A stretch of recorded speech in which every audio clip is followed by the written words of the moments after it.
Assalamualaikum warahmatullahi wabarakatuh.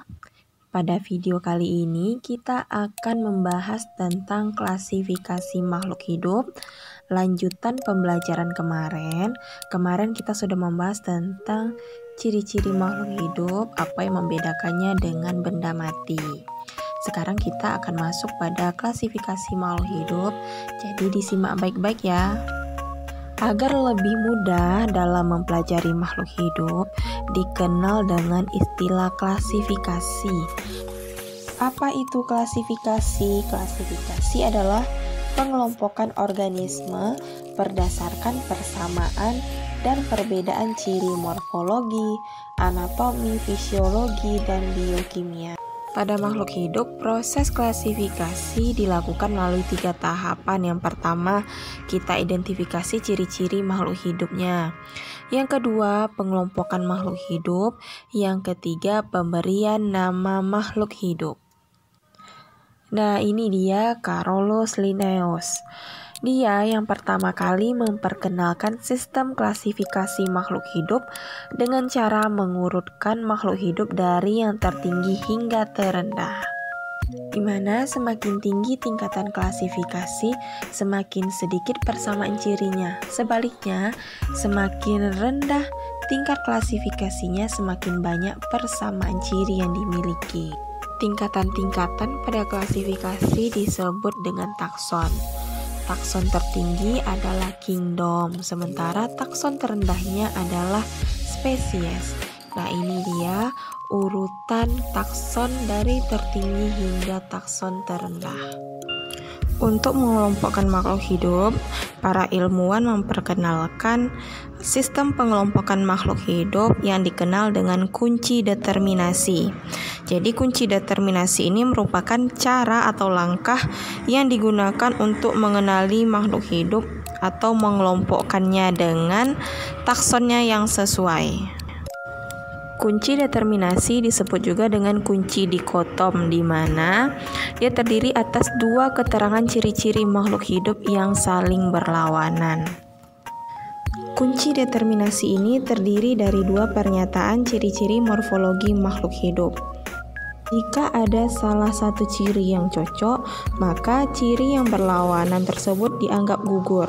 Begitu seterusnya sampai kita mendapatkan nama spesies dari kunci determinasi yang akan kita identifikasi.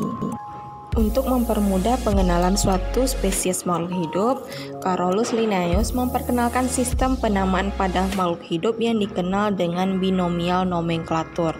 Apa itu binomial nomenklatur? Binomial nomenklatur adalah penamaan baku bagi semua makhluk hidup yang terdiri dari 2 kata dari sistem takson yang mengambil nama genus dan nama spesies. Nama yang dipakai adalah nama baku yang diberikan dalam bahasa Latin atau bahasa lain yang dilatinkan. Nah, sebutan untuk nama ilmiah ini adalah scientific name. Sekarang kita akan mengenal tata cara penulisan pada binomial nomenklatur. Contohnya, kita akan menulis nama Latin dari padi atau Oryza sativa. Nah, Oryza ini menunjukkan nama genusnya, sementara sativa menunjukkan nama spesies. Jika pada teks atau kalau kita mengetik, maka nama ilmiahnya ditulis dengan huruf miring atau italik. Nah, kalau kita menulisnya dengan tulisan tangan, maka nama ilmiahnya diberi garis di bawahnya yang terpisah untuk nama genus dan nama spesies. Jadi garisnya dipisah, bukan digabungkan antara genus dan spesiesnya. Nah, berikutnya huruf pertama marga ditulis dengan huruf besar, sementara huruf pertama spesies ditulis dengan huruf kecil. Nah, ini beberapa contoh nama ilmiah dari hewan dan tumbuhan.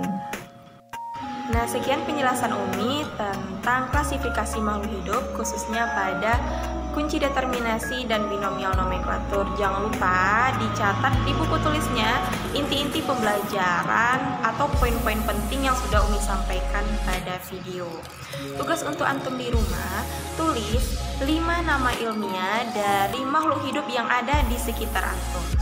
Boleh itu kucing misalnya, atau kupu-kupu, belalang, dan lain sebagainya, ataupun dari benda-benda atau yang ada di dapur antum, contohnya ada tomat, bawang, dan lain sebagainya. Ditulis di buku tulisnya, jangan lupa penulisannya sesuai dengan kaidah penulisan yang sudah Umi jelaskan tadi. Sekian video dari Umi. Wassalamualaikum warahmatullahi wabarakatuh.